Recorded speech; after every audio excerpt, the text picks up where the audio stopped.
Ravens flock. The flock rundown is the place to be. My man Ryan has been a lifelong Ravens fan since he was born. So I'm telling you now, it's about to go down. The podcast, the flock rundown. Ravens, baby. Nothing gets better than waking up and wondering how high we can fly. Tune in. Motionless brainwaves attempt to swim their way to sense, can't tame the untamed. Appreciate you, Ray. What up, Ravens fans? My name is Ryan, and welcome back to another episode of the Flock Rundown. The Ravens are all alone at the top. Number one in the AFC. Let's go.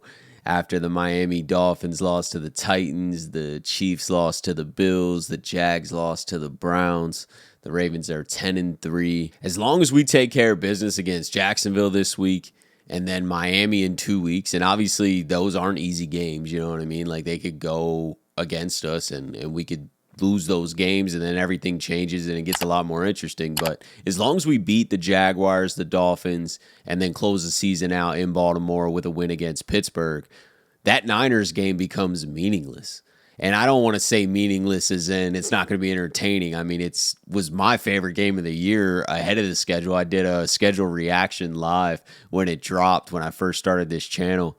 And I picked the Niners-Ravens game Christmas night as my game I'm looking forward to the most. If the Dolphins lose to the Cowboys or Bills in their final three games, they play the Ravens obviously week 17, but they play the Cowboys and Bills before and after. If they've dropped one of those games and the Ravens win the next 2 weeks, then all of a sudden the Ravens-Dolphins game becomes kind of meaningless. So the Ravens are in a really, really good spot. But we will know next week by Monday night if the Dolphins won or lost against the Cowboys. So if just say the Dolphins lose to the Cowboys and the Ravens beat the Jags this week, there's an enormous amount of pressure off.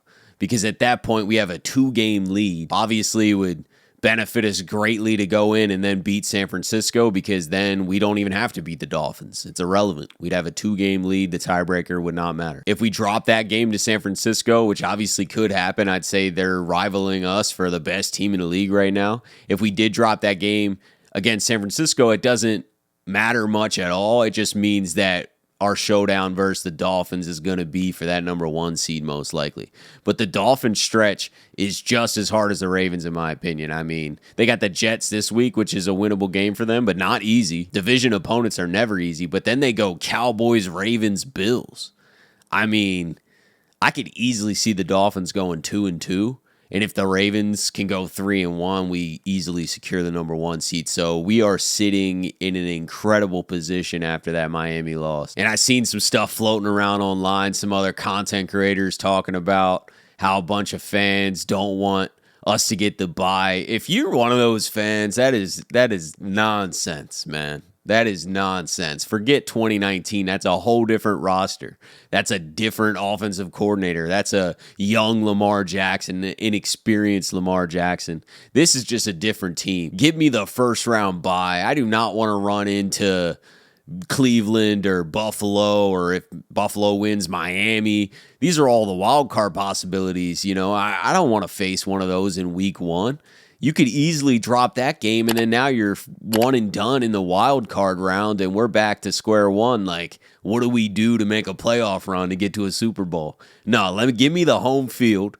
Give me the first round bye. Let's automatically jump to the divisional round. You know every playoff game until the Super Bowl is in Baltimore. Huge edge. Huge edge. I'll take the bye 10 times out of 10. I don't even think there's an argument for not wanting the bye. If you don't want the bye, please drop a comment and explain your reasoning. I'd love to chat about it, but I want that bye. I didn't think a few weeks ago with this stretch we had and with the easier schedules of some of the other teams like Kansas City that we would be in such prime position to get it. So in my opinion, a month ago, I was like, yeah, the bye be nice, but realistically, we're probably going to be the 2-3 seed just because the other teams have an easier road.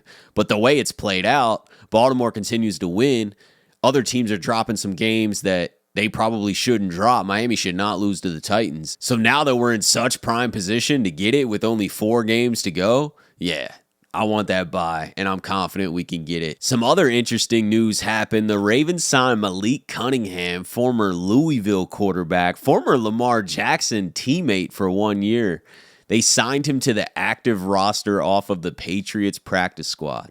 Devin Duvernay went to IR for a back injury, so we had a spot open. We also activated Pepe Williams as well, but we had a spot open, so we signed Malik Cunningham, which is a clear future move in my opinion.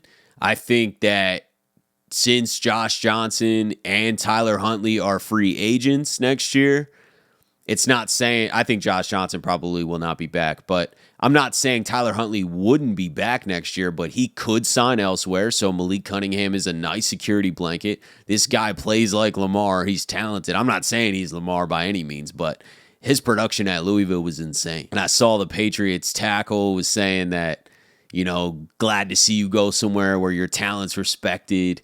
And then I saw today that Bill Belichick said we were trying to hold on to him, but the Ravens sold Malik Cunningham on a style of play and an opportunity.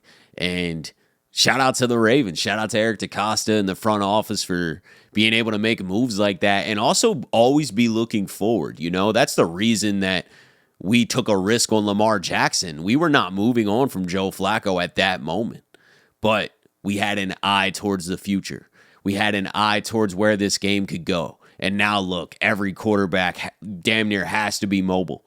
So I love the Malik Cunningham steal off of the Patriots practice squad. I don't think that it changes a lot for this year. We could still see Tyler Huntley as the immediate backup. But next year, say Tyler Huntley signs elsewhere, you got Malik Cunningham as the backup, gaining experience under a Lamar Jackson, who he's obviously going to be close with and inspired by. They both had a very similar path, and Lamar came before him. And if Tyler Huntley does decide to re-sign and stay in Baltimore as the backup, then we have great depth there with Tyler Huntley and Malik Cunningham, and they can battle it out. Maybe it's great for both of them. Maybe it raises both of their games. Healthy competition is always a good thing.